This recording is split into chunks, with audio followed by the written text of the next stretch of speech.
જય સ્વામિનારાયણ। આજે વાત કરવી છે જેવું કરો તેવું પામો। એક શેઠ હતા અને શેઠ પોતાનું સરસ મજાનું સદાવ્રત ચલાવે।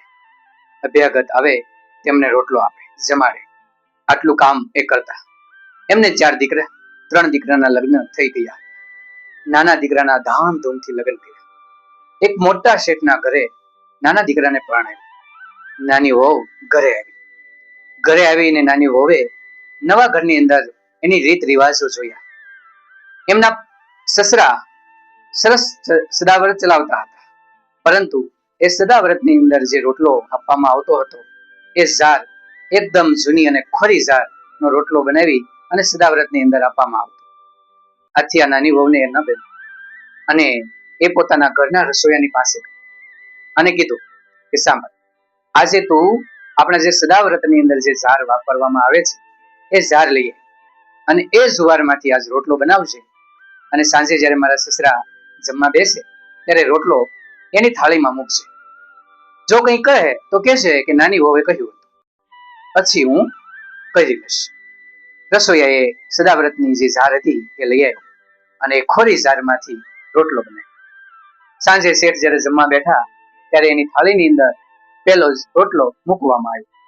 શેઠે રોટલાનું બટકું લીધું અને શાકમાં બોળી અને પોતાના મોંની અંદર મૂક્યું, પણ જેવો એ રોટલાનું બટકું મોઢામાં ગયું, શેઠ થૂથું કરી અને થૂકી નાખ્યું કે આ રોટલો બિલકુલ હું નહીં ખાવ। રસોઈયાને ખીજાવા લાગ્યા, ક્યાંથી રોટલો બનાવ્યો, આવો કેમ ખોરો છે? ત્યારે રસોઈયાએ કીધું કે નવા નાની વહુ આવ્યા છે, એમને કહ્યું હતું એ પ્રમાણે મેં કર્યું। ત્યારે શેઠે કીધું તમે કેમ આવું કીધું? ત્યારે નાના વહુએ કહ્યું કે બાપુજી, તમે ધીરે ધીરે ટેવ પાડી લો, આગળ જતા તમને આવું જ મળવાનું છે।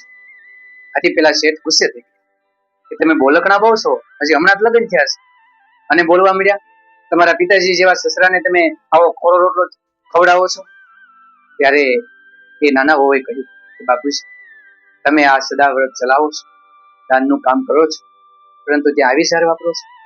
જો આ ખોરી ઝારથી લોકો પોતાનું પેટ ભરે છે તો આગળ જતા શું તમને પુણ્ય મળશે? આગળ જતા તમને પણ આવી ખોરી ઝાર જ મળવાની છે। એટલા માટે હું તમારી ટેવ પાડું છું કે તમે અત્યારથી ખોરી ઝાર ખાતા જાઓ તો આગળ જતા તકલીફ ન પડે। શેઠ હોશિયાર હતા, બુદ્ધિશાળી હતા।